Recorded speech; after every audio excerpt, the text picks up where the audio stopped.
Do we have to wait until we can confirmation that they have got through? Yeah. Chair, the meeting is now streaming live. Okay, thank you, Carol. Good morning, everyone, and any members of the public that are watching.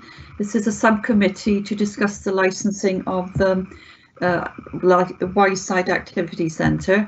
I'll hand over to our legal advisor in a moment, Mr. Colin Edwards, but we just need to confirm that the applicants, Mr. Head and Mr. Finlay, are with us. So if we just hang on for one moment for them to ring in, so they're part of the meeting from the offset. We'll just wait for that confirmation from Carol Johnson.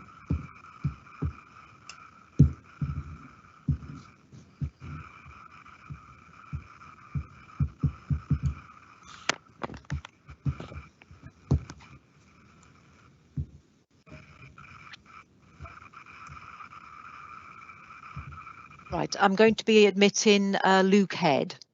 Oh, just Mr. Head, is it? At the moment, yes. Yeah, yeah. So, and then I'm now admitting Rob Finlay. Okay, thank you.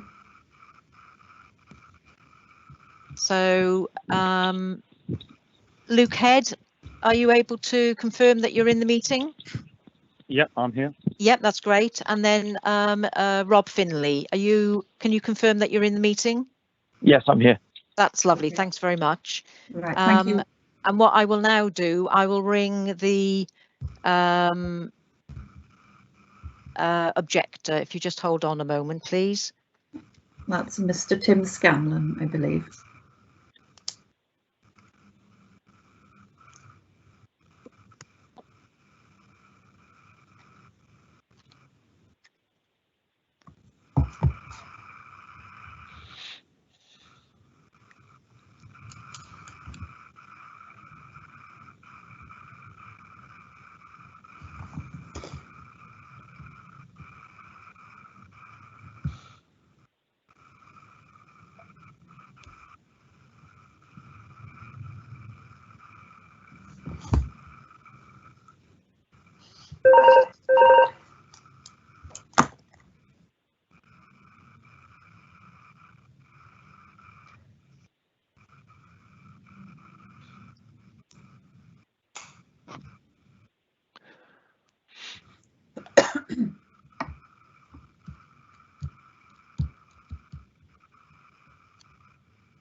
Are we having a few difficulties, Carol?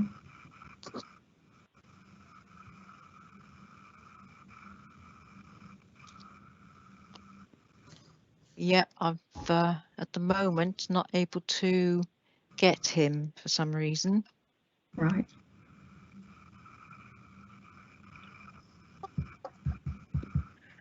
I'll just give it a little bit longer to.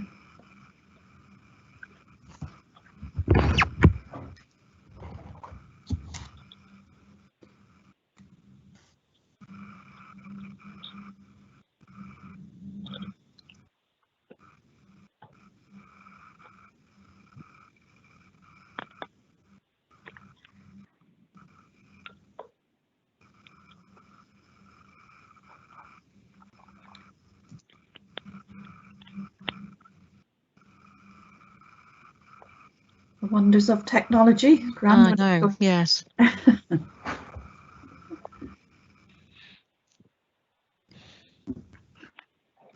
Just bear with us, members of the public, and we will get going as soon as we can get everybody access.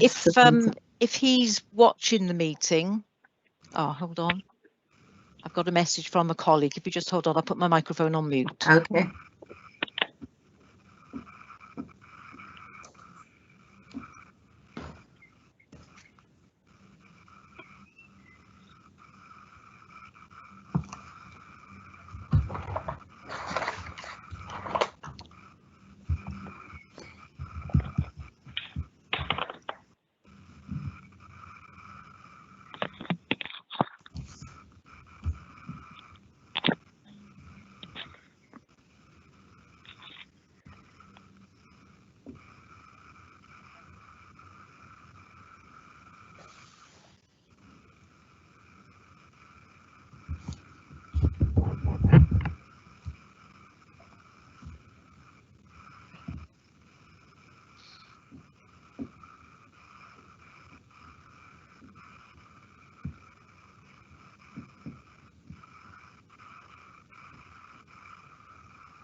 Seemed to be some difficulty this morning, but hopefully we'll get there in the end.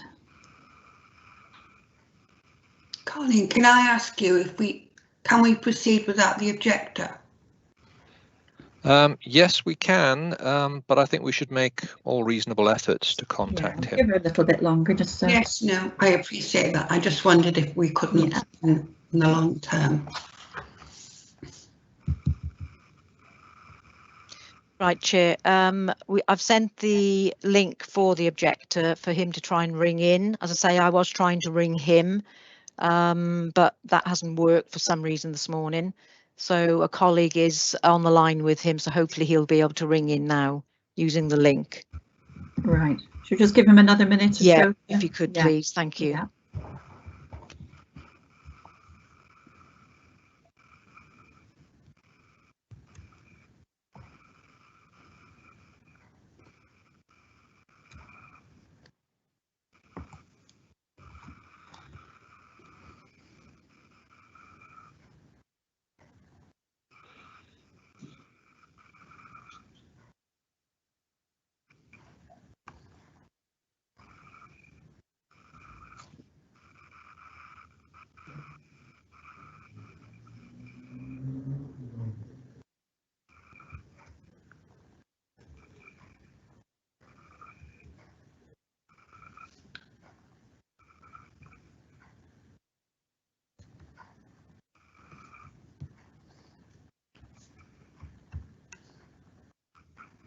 Right, Chair. My colleagues advised that he's going to try getting into the meeting the other way.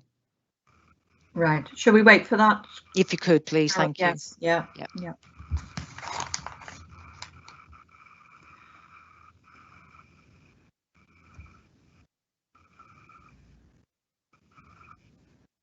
I'm sorry for the delay, everyone, but we're doing our best to get proceedings underway.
This is slightly more unusual than normal, isn't it? We don't usually have quite so much difficulty getting people in. But...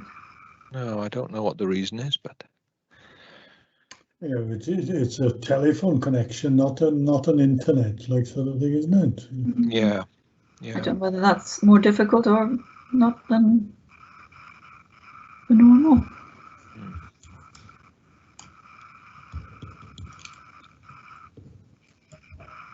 You look out. Looking better.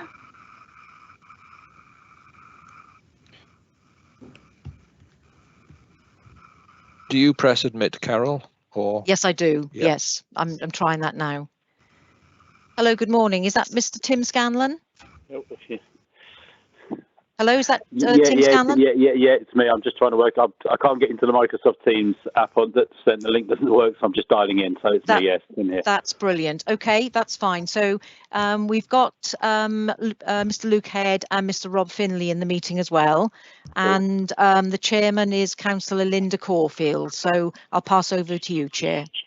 Thank you, Carol. Welcome, Mr. Scanlon. Glad you got with us in the end. Raz, I'm going to hand over to our legal advisor, Mr. Colin Edwards, now, just to go through proceedings for the day. So, Colin, over to you. Thank you, Chairman. Members, persons who have joined the meeting, and members of the public, I'll just run briefly through the way we're going to proceed today. The regulations, of course, provide that hearings such as this should be a discussion led by the authority.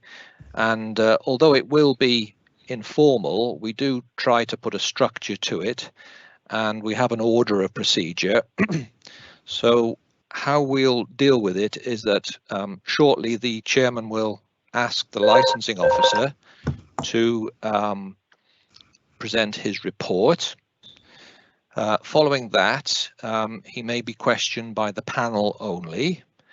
Then the applicant will have their opportunity to say what they wish to say to the panel, followed by questions from the panel and the objector.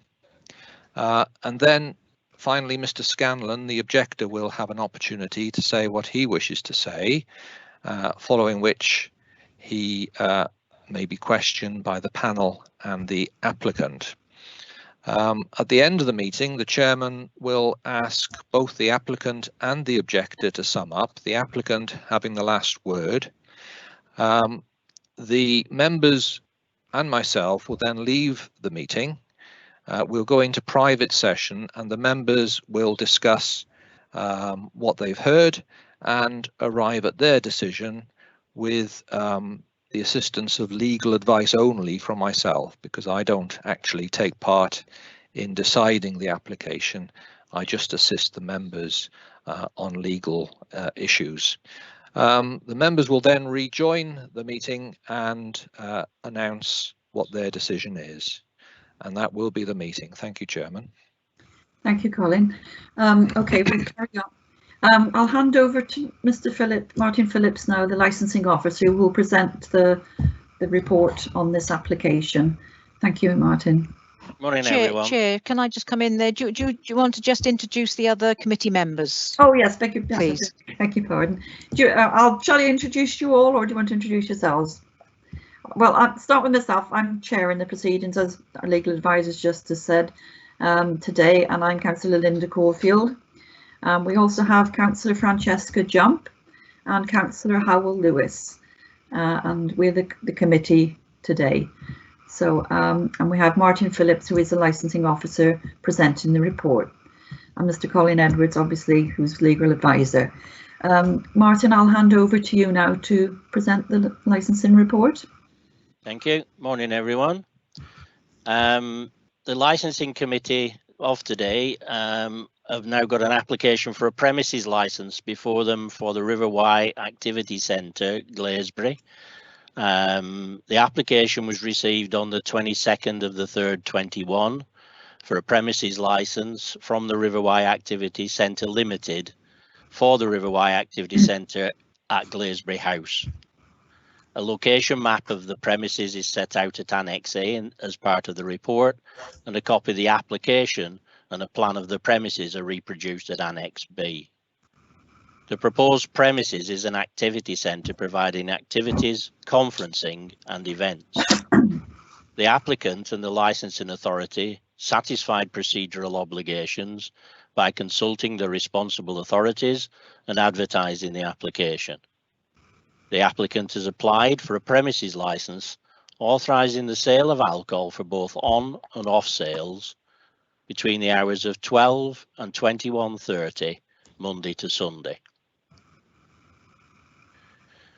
Representations. There were no objections from any of the responsible authorities. However, the police licensing officer provided a report at our request to assist with the details of incidents mentioned in the following representations objections, and this is attached at Annex C. Objections from other persons. We received a total of 20 representations, and the details of these representations are detailed at Annex D. In determining the application for the premises licence, the subcommittee today must take such steps as are considered appropriate to promote the licensing objectives, which are the prevention of crime and disorder, public safety, the prevention of public nuisance, the protection of children from harm. If appropriate, make reference to the Licensing Act guidance or to the licensing policy if it relates to any of the points raised by objectors. The options before the committee today are to grant the application as submitted by the applicant without modification, with the exception of the inclusion of mandatory conditions made under Section 19 of the Licensing Act 2003, or grant a licence with modified conditions, or reject the whole or part of the application. I invite the licensing subcommittee to determine this application. Thank you, Martin. Members of the committee, have you any questions that you would like to put to Martin regarding this application, please? Not at this point. No, not at the moment, thank you. Right, okay, if we haven't any questions at the moment, then we can move on to the applicant to put what he would like to say to the committee or his representative, and we can then ask questions of that. So, Mr. Luke Head, are you there? Yeah. Can you put your case regarding the application, please? Yes, so as everyone can see from our application, which is attached in the annex, we believe that we've considered the 4 licensing objectives and that the measures outlined in our application will create a safe, enjoyable environment for both our customers and local residents. We've already been implementing a number of these policies in anticipation of this application being granted, such as installing and expanding our CCTV network, relocating a number of our camping pitches to lessen their proximity to neighbouring houses, and purchasing signage reminding customers of the quiet after 10 PM policy and asking them to respect our neighbours when on the grounds. I don't know if this is an appropriate time to comment about the incident the 26th of July, but I would like to. Having recently spoken to the residents and reading the objections to this licence application, there seems to be a lot of misinformation and confusion regarding the event. And actually, until making this application, the police had not shared any details of this incident with us. At the time, we were made aware that armed officers attended an incident in the early hours of the 26th, and the next morning, further officers attended the centre to interview a group staying in our bunkhouse. The attending officers were not willing to discuss the details of the incident with us, only that the decision to take no further action had been made. We've been made aware that concerns have been raised that the serving of alcohol is not conducive to the type of activities that we provide, or that our centre provides activities for children. Generally, when the centre has been used for traditional outdoor education programmes, such as school programmes, the site is closed to members of the general public, and at these times alcohol will be secured and not for sale. There's also a Challenge 25 policy in place to ensure that no one under the age of 18 is served alcohol, and that whilst participants are taking part in activities, they are not allowed to be under the influence of any alcohol and will not be served to them previous to undertaking activities. I'd also like to address the concerns regarding the use of drugs on our site. We do not tolerate drug use on our site, and as can be seen in Annex C, we've called the police in the past on a number of occasions to report drug use. As stated in Annex C, the police are aware of a number of properties in the area that are known for drug use, and as stated in our application, any crime witnessed by our staff is reported to the police and full cooperation provided, including providing any CCTV footage when requested. Whilst we don't believe that the objections relating to the bont, which is the common land adjacent to our property, is relevant to this application, I would like to comment that the concerns regarding litter, fires and gatherings on the bont, that the bont is a popular location for locals to gather, especially teenagers. These groups have absolutely no relationship to the River Wye Activity Centre. We provide fire pits, benches, a marquee and rubbish collection facilities on site for our campers and centre users and encourage them to use them. I have no further comment unless my colleague Rob Finley would like to make a comment at this time. Mr. Finlay, do you wish to make any comments? Not at this time, but I do have comments to round up on at the end, if that's okay. Yeah, okay, thank you. Do any members of the committee wish to ask Mr. Head any questions? Councillor Howell. Yes, thank you, Chair. Owing to the fact that we've had a rather large number of objections and so forth from members of the public to this granting of this licence, it's only fair to give you an opportunity to, answer those objections and so forth.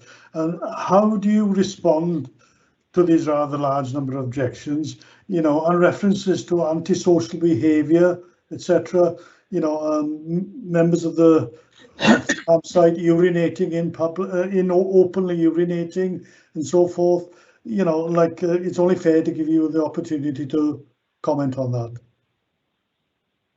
Yeah, thank you for giving us the opportunity to comment on those objections. So with reference to public urination and defecation, we've got a number of toilet and shower facilities that are available on the site, and we're currently installing more mostly relating to COVID, so that we have safe facilities for our customers to use. I think the specific occurrence that was commented on was about people defecating and then throwing it into the bushes. We've not seen any evidence of this happening other than a disgruntled resident complaining. Thank you. And what about the general antisocial behaviour around the campsite? I'm happy to jump in on that bit if you'd like, Luke. Yeah, please. So when I first bought the property, and the reasons behind that were because I had a contract with the government to supply activities to young people. It's a National Citizenship Service project set up by David Cameron to get about 180,000 young people off the streets, out the classrooms and into activities. We had a sizable piece of that project, and as such placed it at Glaisbury. And I think where the misinformation and some of the confusion took place was that we established in a hollowed out coppice of trees a bushcraft area, and bushcraft was one of the subjects on that programme. And some of the residents believed that the young people were going into the bushes to use them as a toilet facility. This wasn't the case. It was a classroom set up inside the trees where they were doing skills like firelighting, water purification, food hygiene, etc., etc. The police attended the site after some of these complaints were made to them, and we took the local police on a full tour of the site and showed them everything that went on at the bushcraft site and everything else. And at that time, when we had more people than usual on the site, the police also inspected the fact that we had brought in, I think, a bank of about 50 portaloos, mobile shower facilities, and that's on top of the 30 showers and the 30 toilets that we have on site already. So the police went away satisfied, totally satisfied, that the complaints that were made were wholly inaccurate and that we had more than enough facilities to cater for the people on site. Thank you both for your responses to my question. If I may just add to that, in response to the complaints made about the noise at that time when we had that programme on site, I forget which department are responsible for it now, but somebody came out basically to measure the noise environmental health. Thank you, Rob. So environmental health actually attended site when we had the large NCS group in and measured the amount of noise pollution being created by that group, and they were satisfied that it was below the level that would be objectionable. Okay, thank you. Councillor Francesca, you've got any questions? So thank you, Linda. Could I just ask, is the site exclusive for residents, or can non-residents come in and use the bar and facilities?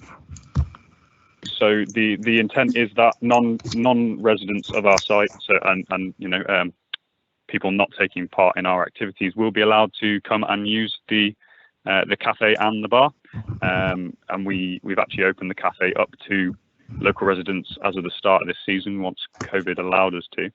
And we've had a lot of support from the people coming in, with reference to using the restaurant, the cafe, and also they've been looking forward to being able to, you know, buy a beer or a cider with their pizza in an evening. I think you said that when you have youngsters on the premises, the bar will be closed. Yes, that's correct. So when the site is being used solely for a school program, for example, then the bar will be closed. You know, there's absolutely no reason why the bar would need to be open, and the site in those times when it's just being used for sole use for the schools, the site is then closed to the public, and signage to that effect is displayed on the gates. Thank you.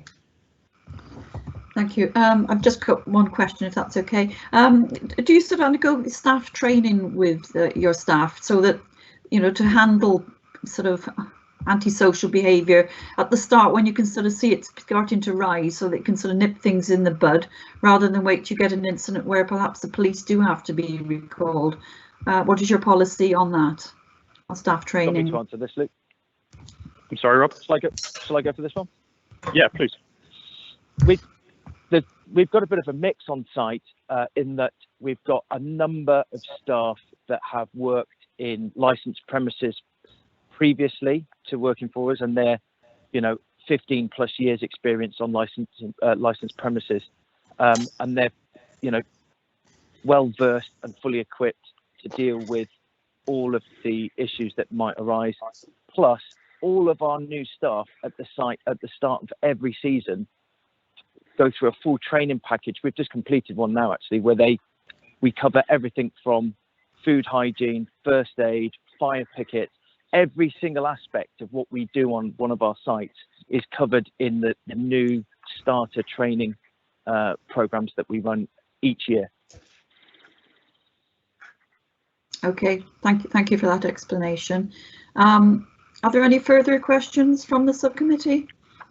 No. Could I Yes. ask a question? Yes, of course. Your permission. Yes. There was reference to quiet after 10 o'clock policy. Could you just explain what that entails and how you enforce it? Yeah, absolutely. So within the terms and conditions of all of our bookings with our customers, and it's stated that we operate a quiet after 10 p.m. policy.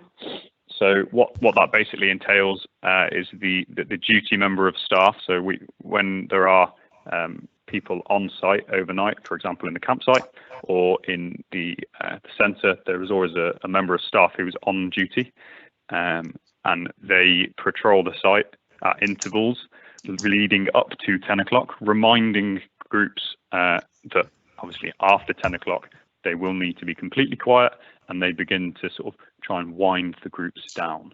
And then after 10 o'clock, they then patrol around just to ensure that that is being enforced, and that groups are reminded to stay quiet if the noise levels are starting to creep up.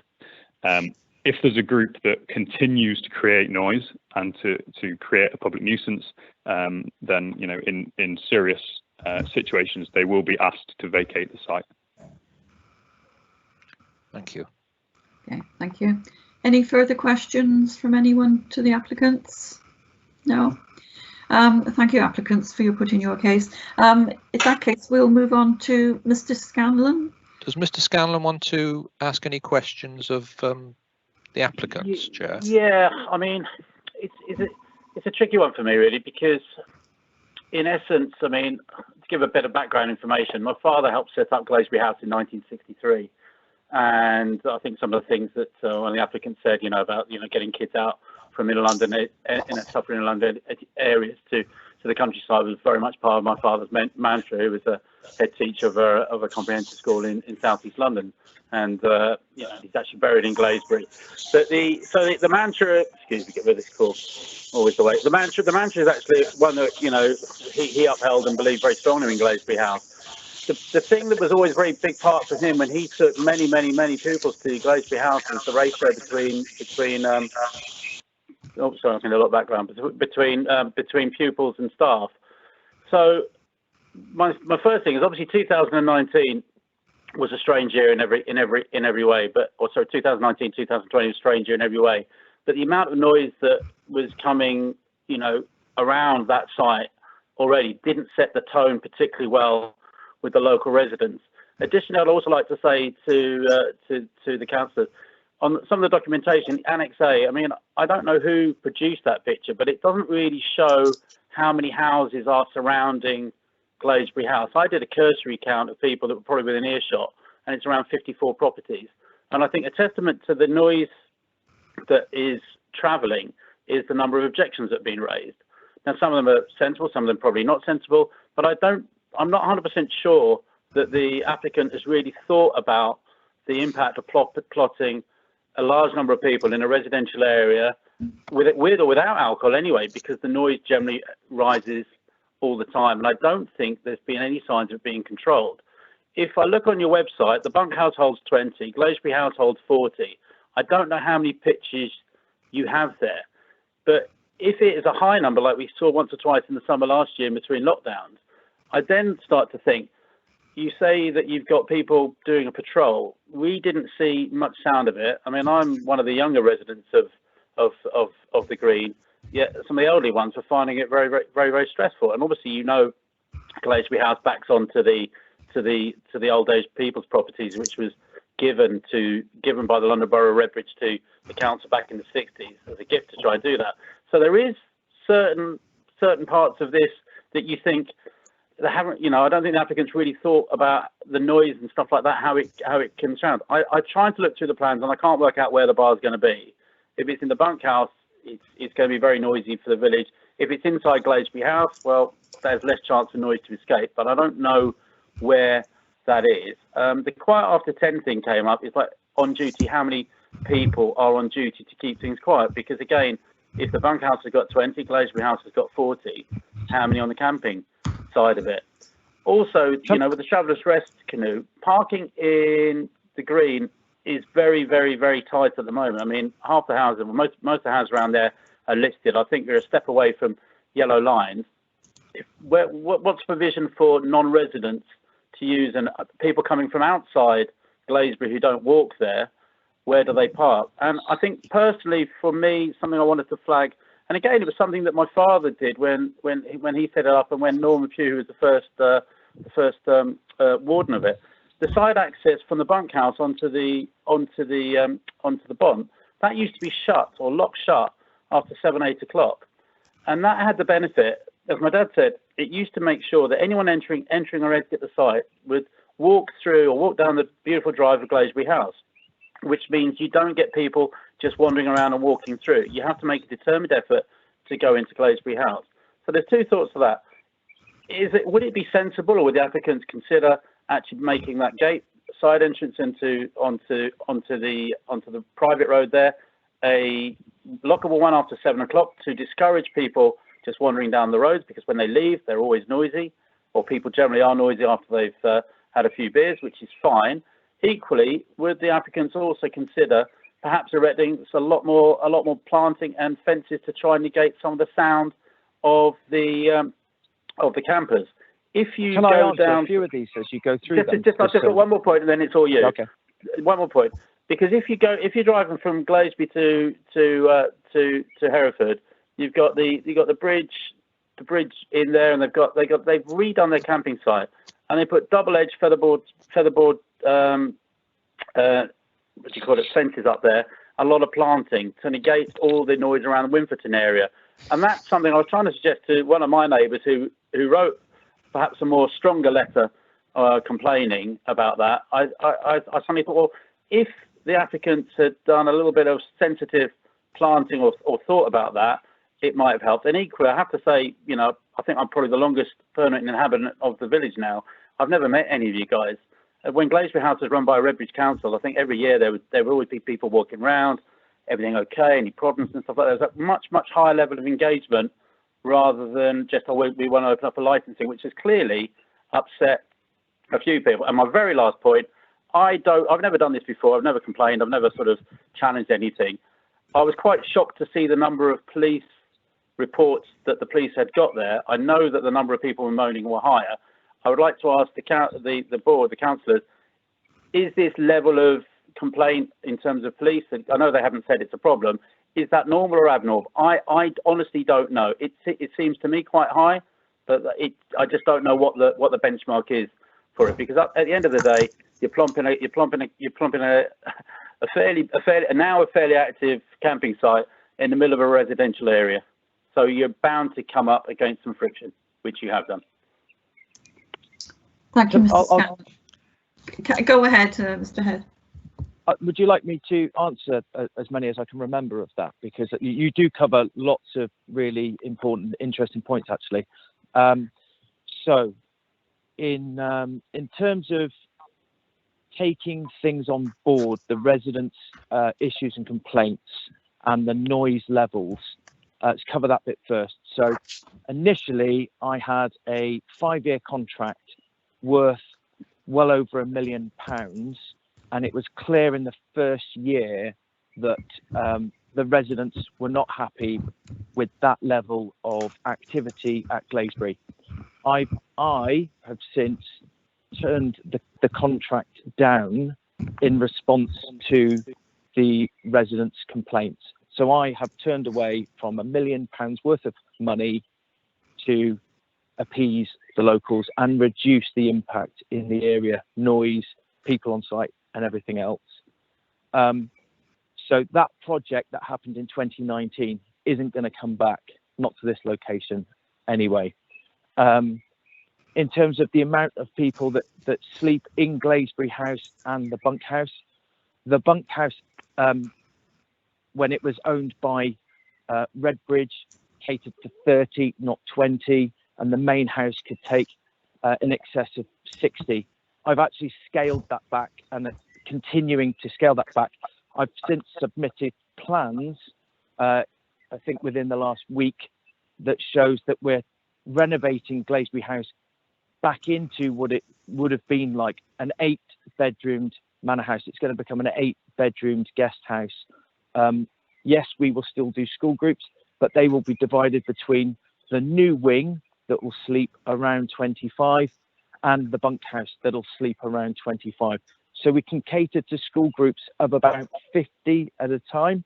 And when school groups aren't in and we do a conference or event, we'll be using the 8 guest bedrooms instead.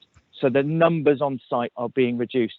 The campsite, due to COVID and the way that we want to go with things, we have designated pitches on site now, and those pitches cater for a maximum of 6 people per pitch. So again, we've scaled the numbers right back, and those numbers are in line with the amount of toilets and showers that we have. So each pitch can have its own shower and toilet facility. That's not something campsites normally do. Normally they're shared facilities, and that's why they've been closed and only until this week, you know, in the roadmap through the pandemic. We were actually able to open much sooner because we are non-shared facilities and have that as a benefit to give to the campers. Going forward, the long-term plan is to do away with mass camping and set up 8 to 10 glamping pitches around the site to cater for small family groups or private groups, but small groups of 4 per pitch, 4 per pod, and it'll be more in line with a yurt and a hot tub as opposed to mass camping. So the direction for the site over time is one that we're trying to just up the bar in terms of what we do and who we appeal to, the type of schools that we're attracting, because let's not forget Redbridge in the end closed the site down because it wasn't making any money, and through the cutbacks they didn't have the funds for it to continue. The only way this site will be able to go forward is by diversifying into other areas that make money. It has to make money to survive. When I bought this place, it had 2 failed sales, and the only other people that attempted to buy this property were land and property developers with a plan of creating yet another housing estate in the middle of the village. Over 100 houses were planned to go onto Glaisby grounds. So I'd hope that the residents would see some of this as a benefit. One of the other key issues within the middle of the village is the amount of tourists that come into the areas and park throughout the village, because there is very limited parking in the village. Since I bought the property, I've been working with the council to look at creating more parking on site, free parking for tourists, to take the pressure off the village and the residents. And this is something we're still working through at the moment. So we're actively trying to reduce the impact on the residents, reduce the impact on the area, give some of our land over for free parking to tourists to appease the residents. And we're constantly listening to the complaints that they have. We might not be holding village meetings every other week to say what we're doing, but we're working through processes. We're taking on board what's being said, and we're putting it into action in other ways. Yeah, I mean, it's great to hear that. I mean, it's a shame that I only hear it by joining onto one of these things. I guess would be my comment. I mean, I'm sure when I speak to the neighbours around it, I'll definitely reflect that. I think it would be very useful for you to put some of these what you just said. The head of the parish has been told everything. Sorry? The head of the parish, Barbara Lloyd, has been told all of these plans. And as far as I'm concerned, us liaising with the head of the parish is really down to the parish then to just pass that message on to the rest of the parishioners. That's what I believe their role is. Yeah, okay. I'm not quite sure I wouldn't want to comment here about the religiosity of the village now compared to 20 years ago.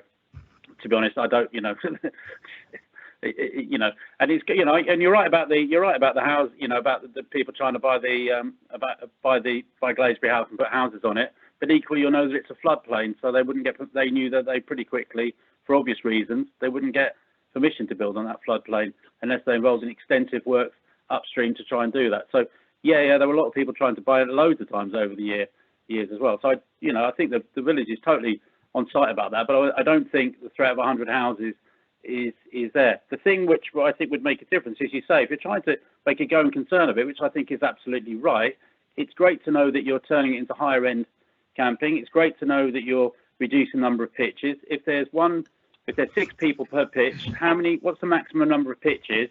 And the other 2 questions, which I think would be really useful to hear back from you on, are that side access from the bunkhouse into the bont. Would you consider putting a gate there which has a code on it so that people just can't walk in and out unless they are residents, and that will stop the throughput of people through there?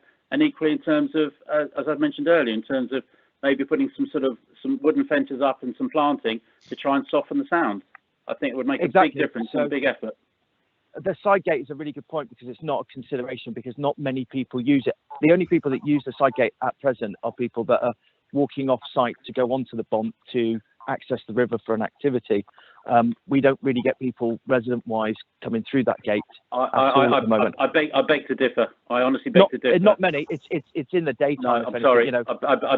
I beg to differ, because on that point on the safeguard, and we've got a 10-year-old son, and because of some of the people that will walk, and again, they might not be staying in Glaisby House, we don't know, but for whatever reason, the last 2 years, and it is since 2019, we now shut the gates on our cottage, and we shut the side gate, and our son, who's now 10, he's not allowed to play in the front garden.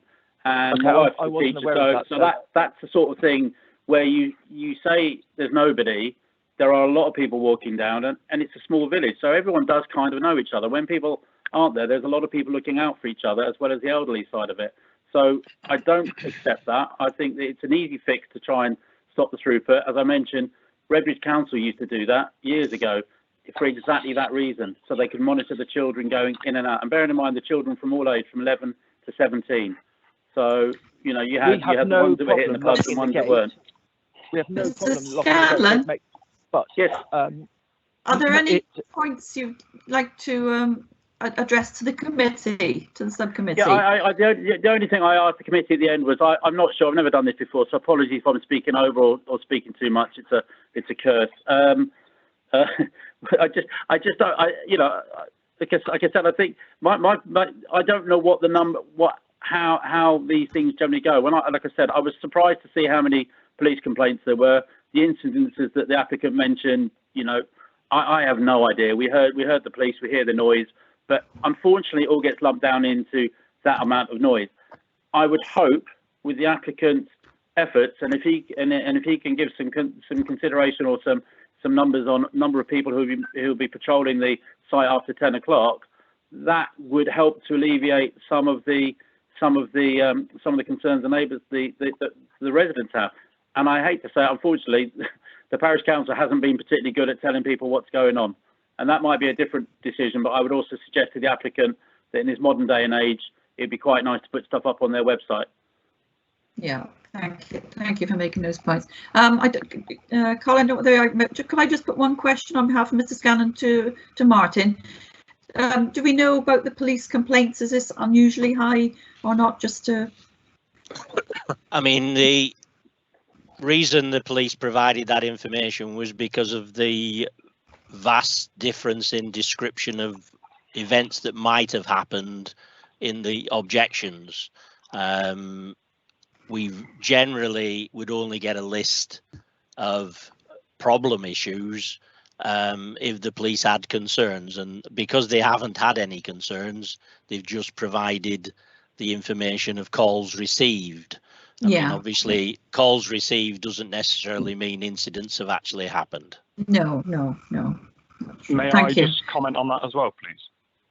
Luke, yes, go ahead. I'd like to just comment that 3 of those calls received by the police were actually made by us. 2 of which on occurrences where we phoned the police due to drugs issues with people on site, and 1 where a member of our staff was bitten by a dog. So I just wanted to make the committee aware that whilst it seems like a high number, 3 calls were made by us, and 1 call is also listed on there as being attributed to the Riverway Activity Centre, but actually having occurred at a different location. But it's just on their system as Riverway Activity Centre. Right, okay, thank you. Mrs. Scout, are there any other points you wish to make to the committee? No, for me, it's good. It's good to get the sound. It's good to chat to people. It's good to find out what people are thinking, and it's good to hear some bits and pieces. And as I say, all I'll say is it might help the local residents if they had a better idea of the plans of Glaisby House Activity Centre and their plans going forward. I think they might find less resistance and a bit more engagement rather than talking to the parish council. Feel free to call in as well. I mean, the door's always open. Feel free to come and talk to us. Yeah, and, thank you. And if you look online shortly, you'll see the full one of the planning department. The plan was to do all of this over the next 5 years or so, and put plans in piecemeal. The planning department steered us away from that. And this is why there's been a big delay between things, because we've just gone through a full heritage survey and impact survey, and we're just going to submit one planning application that covers all of these things. So you're going to see that come out fairly soon. Going back, the one thing I forgot to mention was the screening and sound barrier. You're absolutely right. We had somebody come out. It's actually 220 trees that we're going to be planting around the perimeter to act as a sound barrier. And that's going to be a mix of, in some areas, there's going to be panel fencing to act in the short term as a sound barrier, whilst the trees have the opportunity to become established. But I think the order for the trees is to the region of something like 220 trees are planned to be planted around key locations. Again, all those things would soften the impact with your neighbours. And the last question, I don't think you answered it. Where do you plan this bar to be? Is it in the bunkhouse or is it in the Glaisby House? No, so in the bunkhouse, there is the old shop that we've just modernised. I say modernised. Can I just intervene here just a moment? In a moment, I'll give you both an opportunity to summarise your points. Sorry. But at this stage, can I just ask any members of the committee or Colin, have you any questions at all or any? No questions at this stage. At that point, then, if I ask Mr. Head or Mr. Finlay to just summarise the main points, There's a way around. and then I'll give you. Sorry, Mr. Finlay. Luke, muted, Colin. So I am muted. Sorry about that. Yeah, other way about, Chairman. Objectors sum up first. Yeah. And then the applicants have the last word. Right, okay. So Mr. Scanlon, if you can just summarise the main points that you wish the committee to consider, and then we'll move on to. I think I've taken up too much of your valuable time already for everybody. No, that's quite all right. Sorry. Honestly, from my point of view, I think, if I'm being really honest, it's the soundproofing and the safeguarding. So, you know, I don't think the applicant has actually thought that there is, because it's a lovely walk down to the bottom that way. But I also think it creates a lot of throughput of people that you don't know who they are. So I think if they consider putting a slightly bigger gate there and having it on a key lock that time, so that after say 7 o'clock it's not free flow, that would alleviate a lot of my wife's concerns about it, because it would just stop the throughput. Soundproofing is absolutely vital, and I also think getting a firmer idea, you know, as the applicant has mentioned about the reduction in numbers and no return to the heady days of 2019, I think would be good, because at the end of the day, it's fine that people have a holiday, and we encourage that, but nobody wants to wake up and find that there's Glastonbury in your back garden every weekend, and there was a sense that it was going that way. Okay, thank you very much, Mr. Scanlon. And now, Mr. Head or Mr. Finlay, if you'd like to summarise the final points that you'd like to make regarding the application, please. Yeah, absolutely. So, as we've covered, you know, we believe we've made points to support the 4 licensing objectives. We will take Mr. Scanlon's comments and concerns that have been raised today under advisement. Reference to the gate being locked, for example, and I think as he's pointed out, perhaps communication within the community can be improved. You know, obviously a lot of the concerns that he's raised are actually being addressed, but obviously the route of communication through the parish council could be better. So we will make efforts to communicate with the local community more effectively in the future. I think unless Mr. Finlay's got anything to say, that covers me. Okay, thank you. Mr. Finlay, have you anything to add to that? Not really. I think we've covered just about everything interesting about the side gate, and I think, you know, we'll take action on that today. I'm more than happy to get that locked. It makes no odds to us if it, you know, so locking it it doesn't affect us in the slightest, so it's fine. We can do that. It's easy. Okay, thank you. Okay, but just before the committee retires to deliberate, does anyone have any more questions for either party? Members? No, they've both. No further questions. I think it's in that very frank discussion. Yeah, go on. Thank you. Yeah, right. In that case, then, Colin, we'll retire to deliberate. Yeah, we'll leave this meeting and then join our briefing the one that meeting. Carol's put in the Okay then, right, we'll be back with you as soon as we possibly can for anybody watching and the applicant and the objector. Thank you for this morning. We'll leave for now. Okay, thank you. See you in a moment. So for Luke Head, Rob Finlay and Tim Scanlon, I've kept your microphones on just in case the committee decides to come back and wants to ask any further questions. Okay, thank you. Okay, so just be aware of that. We will still be broadcasting, so as I say, the microphones are still on.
Hello, can anybody hear me? Yes, I can hear you, Howell. I've got I don't know, a license subcommittee. Well, I don't know if somebody's sharing the screen or what. I think Carol's put that message up so that members of the public will know that they've adjourned. Yeah. Okay. Yeah. I wasn't sure that I was on the right track. Yeah, I'll just message Carol to make sure.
Hello, Colin, you're back in the meeting?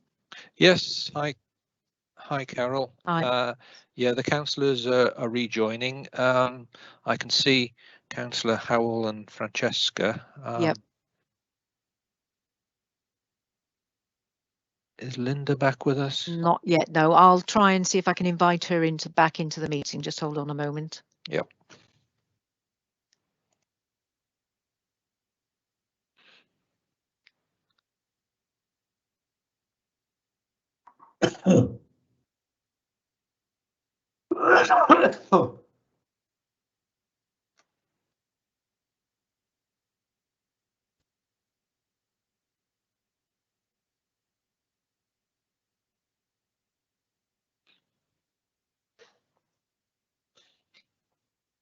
Here we are. Right, it just wouldn't let me go out of the other meeting. Sorry about that. Right, okay. Right, okay, everyone, and anyone who's watching, members of the public, we have deliberated, and the committee have come to a decision that they are content to grant a licence in respect of this application, and we're also pleased to hear from the applicants that they are committed to engaging with the local community, and that can only be a force for good going forward. So that's the decision, that the licence will be granted. Colin, do you want to add anything further, or Martin? No, thank you, Chairman. Okay, so thank you everyone for participating, the applicant and Mr. Scanlon, the objector, for coming along, and members of the public, if there are any out there for viewing. That's I can conclude the end of the licensing meeting. Thank you, Chair. Thank you, members. Thank you, Chair. Thank you. Thank you. Thank you all. Thank you very much. Thank you. Thank you. See you Thursday, Linda. Oh, and you, Francesca. Yes, yeah. Okay, all. Bye now. Okay, Bye. Bye.